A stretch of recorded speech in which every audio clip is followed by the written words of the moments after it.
श्री कृष्ण मृत्यु। महाभारत युद्ध की समाप्ति के बाद जब युधिष्ठिर का राजतिलक हो रहा था तब कौरवों की माता गांधारी ने महाभारत युद्ध के लिए श्री कृष्ण को दोषी ठहराते हुए श्राप दिया कि जिस प्रकार कौरवों के वंश का नाश हुआ है ठीक उसी प्रकार यदुवंश का भी नाश होगा।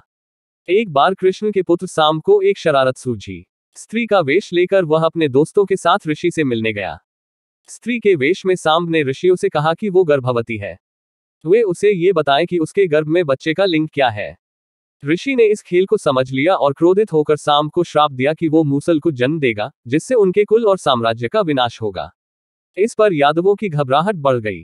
उन्होंने मूसल को जलाकर भस्म कर दिया और उस भस्म को समुद्र के किनारे बिखेर दिया। कुछ दिनों बाद समुद्र के किनारे उसी राख से घास पैदा हुई।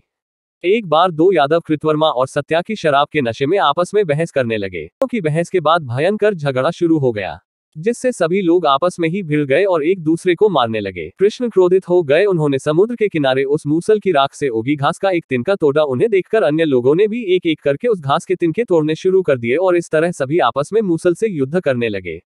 देखते ही देखते वहां रक्त की धाराएं बहने लगी और समूल यादव वंश का विनाश हो गया। इतना रक्तपात देखकर शेषनाग के अवतार बलराम ने समुद्र में समाधि ले ली और बैकुंठ धाम को चले गए। एक मछली ने मूसल की राख को निगल लिया और वह उसके पेट में जाकर धातु का एक टुकड़ा बन गया। जरा नामक शिकारी ने उस मछली को पकड़ा और उसके शरीर से निकले धातु के टुकड़े को नुकीला कर तीर का निर्माण किया। कृष्ण वन में बैठे ध्यान में लीन थे। उसने जब दूर से प्रभु के चरणों को देखा तो उसे लगा कि शायद वहां हिरण है।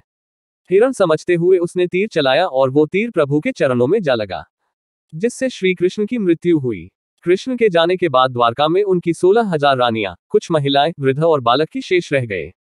वे सभी इंद्रप्रस्थ के लिए रवाना होने लगे। गुजरात के सोमनाथ मंदिर से करीब 5 किलोमीटर दूर भालका तीर्थ स्थल है। मान्यताओं के अनुसार इस मंदिर में श्री कृष्ण ने अपना देह त्याग किया था। तब तक सुनते रहिए।